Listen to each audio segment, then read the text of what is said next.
So I want to take a moment. Let's look at the kinds of greed that exist. The first one, self-centeredness. Everything must revolve around me. In fact, we have a word for it today, self-love. I'm not here to debate whether you should have self-love or you don't have self-love, but I want to understand that where you are today, if your parents were practicing self-love, you will not be here.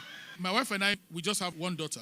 And I know what it took to send my daughter to school. If I remember where we sat when we made a decision as to the school she was going to go, she got 2 offers. One from a Christian university somewhere in Michigan, and then there's this other one that the school fees were so outrageous. And we decided that she should go to the design school. Why? Because he had gone to a Christian primary school and she had gone to a Christian secondary school. And we said, this world is not a Christian world. You need to go into the world.